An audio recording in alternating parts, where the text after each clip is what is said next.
Okay, so this is the one actually I've been waiting for. So we've been waiting for Sho Madjozi, Limpopo Champions League, which was released last year November, I think. No, December. This is I think oh yeah, the 16th of release was December. December. So yeah, I've been listening to this album since then. And for me, I'll start because I never usually do. And I was gonna start. Oh, yeah. As this guy said today in the restaurant, he was like, ladies first, and he put the food down next to my niece. Ladies first, and I was about to go into this thing about patriarchy and like don't perpetuate the stereotypes. Like let's just give if someone else's food is ready before the time, provide. It's okay. Alright, Anyway. Simone first. Simone first. But others don't see it that way, you know. Like even like those that are against patriarchy can just say. No, women are not more entitled to get their food before men, or men are not more entitled to get their food before women.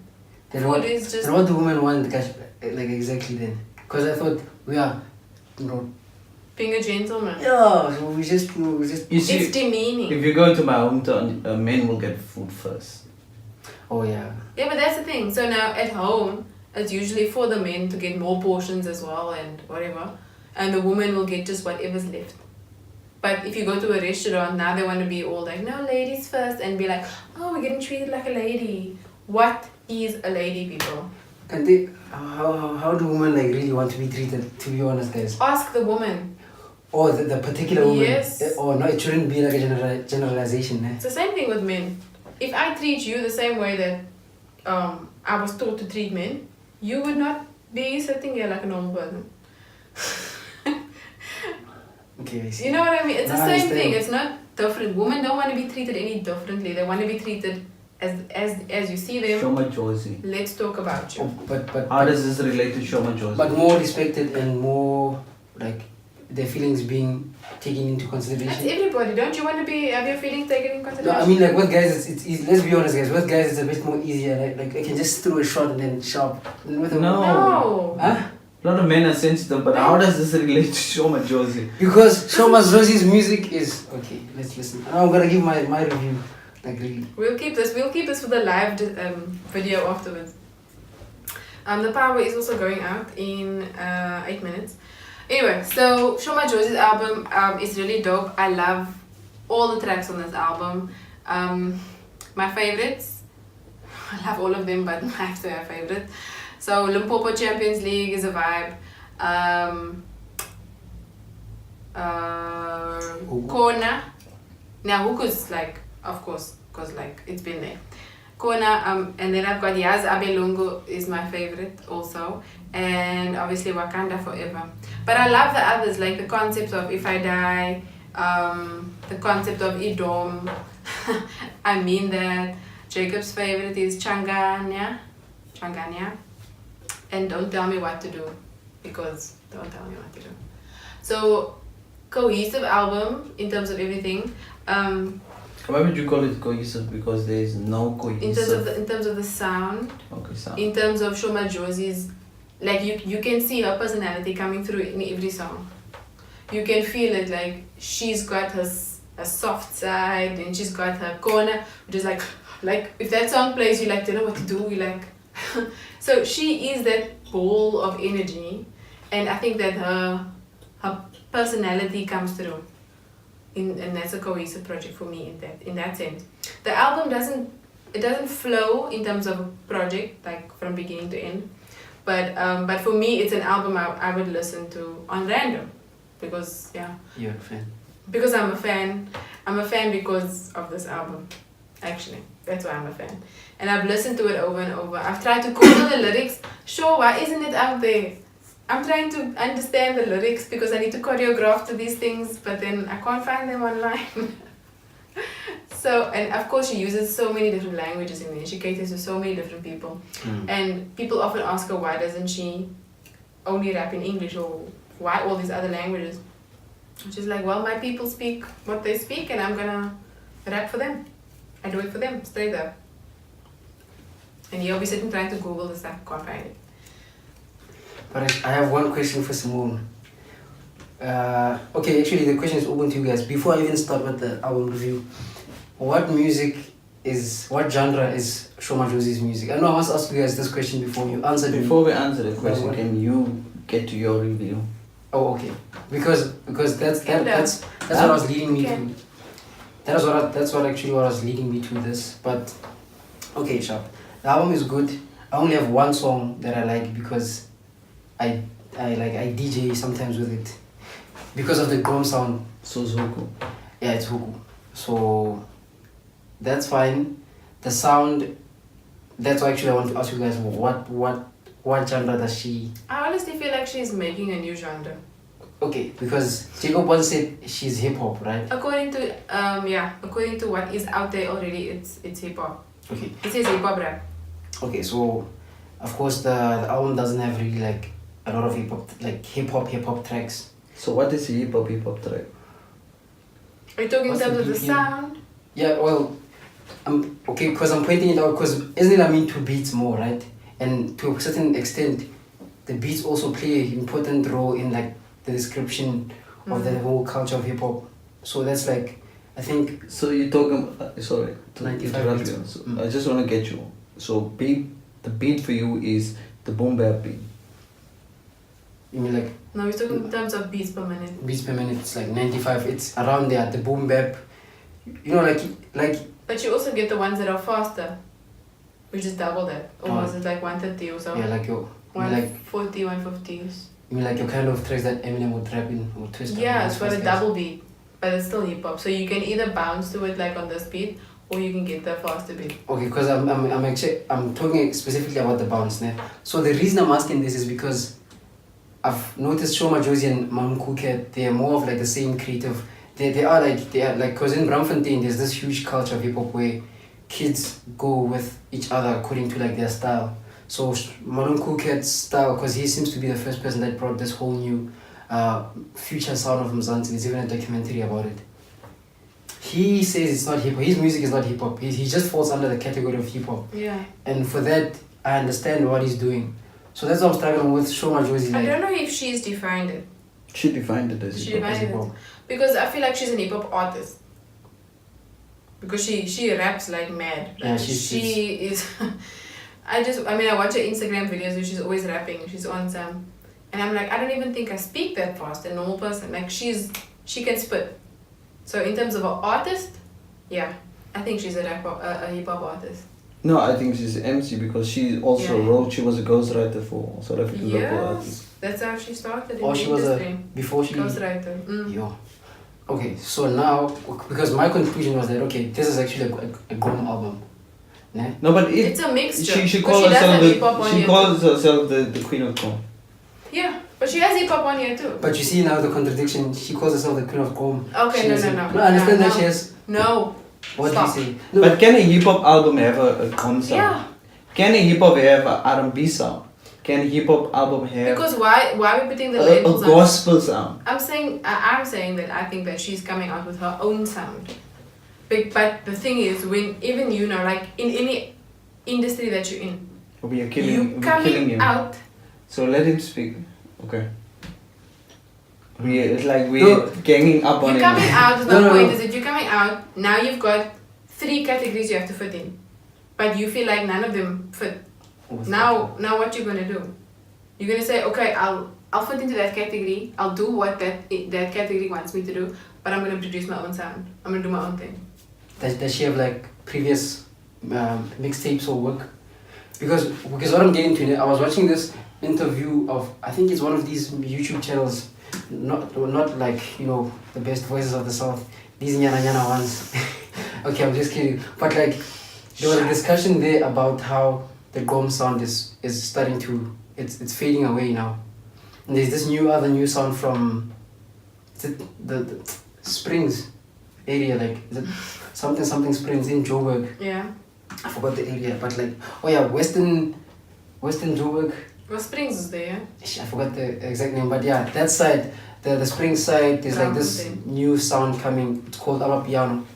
So they like using a lot of pianos. It's kind of, the beats and Gom are not the same. So my worry is, and in fact my concern with what actually is she is that as soon as this sound end, where's she gonna go? Because like really, Gqom is really fading out. Oskido thought they're gonna actually take it out with Distraction Boys when they send them overseas, and then a lot of like, I think Austria and like Northern Europe people loved it, but nothing is happening with it anymore. And then. But I think that she will adapt. Why are we contradicting ourselves? When we said that hip hop is the global phenomenon, it is the biggest and the largest genre of music in the world. So I also don't think that the Gqom sound is gonna end. No, but the American is the biggest hip hop scene that you can get, and they're constantly looking for new sounds. So me listening to Offset's album, it's like they are looking for a new sound that would inspire them, that is gonna make and blow hip hop to pieces. That is gonna, and this is what makes hip hop so big. It can use rock to sample, it can use gospel tracks to sound, so it can even use Gqom to really sample. So they haven't got onto the Sho Madjozi wave yet of this particular sound, and she's off the gate with this particular sound. So the one thing that I would say that she must start doing and working with producers that can kind of refine the sound, because this album is raw. It's like a really raw project with energy, and you said it's a lot of energy. But if you can refine it, put here, there, a couple of melody in it, and then it will blow up mainstream. But this with the same fast pace that it has, or you mean like? Yeah, but that's not the first fast paced kind of hip hop album. Remember, she just introduces a new sound to this whole hip hop scene.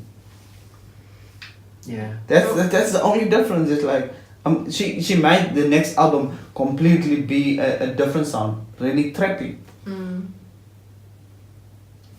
So then, okay, would you then generally say then, okay, specifically for like South African local sound, hip hop sound, are we like on the verge then of like a new sound being brought? Because you mentioned how Offset's album, they're trying to get off this old sound. Is it the same with South Africa? Because really, I don't know. For me, the album didn't. It's a good album. It's authentic. It's South African. Like it has an identity that I can put. Oh, it has an identity. But apart from that, I love it. But what next? Or maybe I'm not used. Maybe I need to hear more from her. You know. It's a debut album. Yeah, you see, that's why I was asking, like, does she have maybe like mixtapes or? No, but my thing is like, I don't know. Maybe I'm just tired and I'm not getting you here. But I think that you can't say Sho Madjozi fan. No, no, man, you guys take me wrong in the sense. No, I'm just joking. I'm objective in every sense. Okay. But if I become a fan when I can listen to your music over and over. Okay. And it doesn't bother me. Like I don't skip your music. If my thing's on random and it, I guess it. For me, it's neither a new sound or an old sound.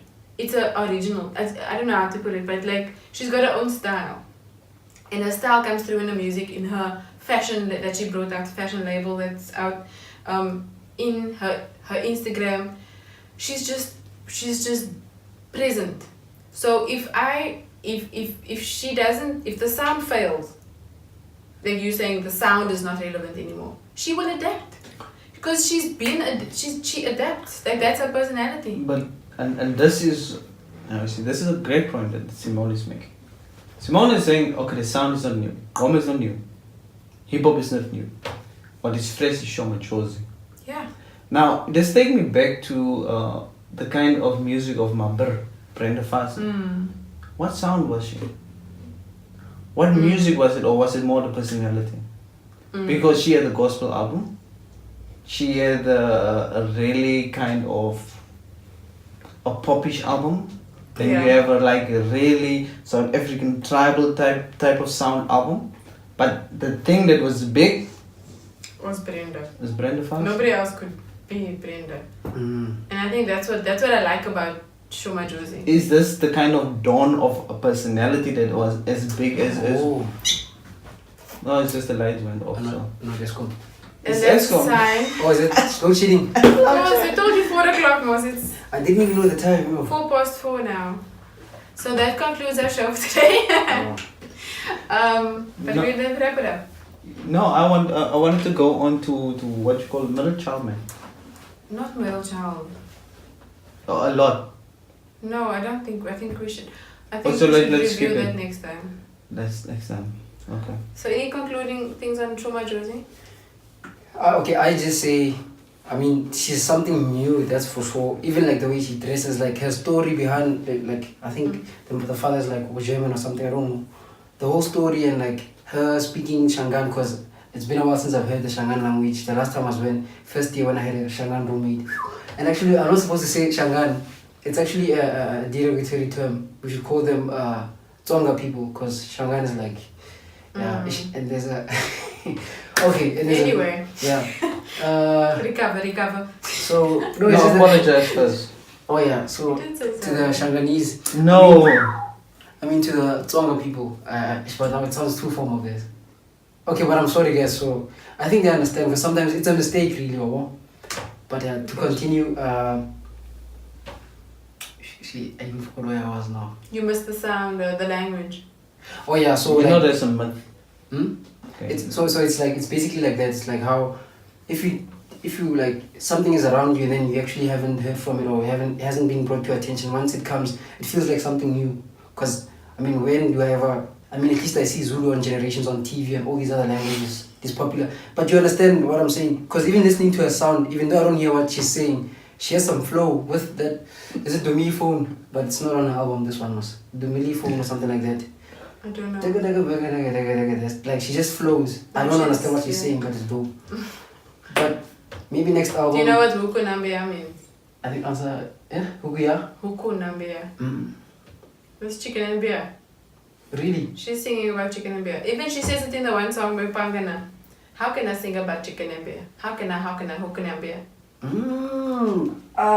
She's a fan of us. Simone is a fan. I've listened. Hey. I've listened. Because I thought Huku is like, because I'm a soccer player and corner, when you kick a corner kick, you call it a Huku. So I thought, No. And Champions But League. she like also this said, story. but she said like she knows that the people of South Africa doesn't know what she's saying. But I'm looking forward to seeing her perform live at the Cape Town Jazz Festival. I will be there, so I'm gonna be in front. And she retweeted my tweet the other day also. Oh yeah. Because I was like, Sho Madjozi, I will be there. I'm gonna be the one dancing the most. Please call me on stage. You're gonna go to the front? Nah, she's gonna outdance me, but she will outdance. Is she a good dancer also? Like, Yes, she's a dancer. I haven't seen her like that. You must see her voice. She does like 4 or 5 different types of voice. Oh, like at the same. I can imagine. Now that. and then she challenges people and she's like, come on, bring it, let's go. So I'm looking forward to seeing her perform. And what else are we talking about? So Side question actually with regards to Sho Madjozi. What do you think of Malum Cool Cat then? Because definitely they have somehow the same style.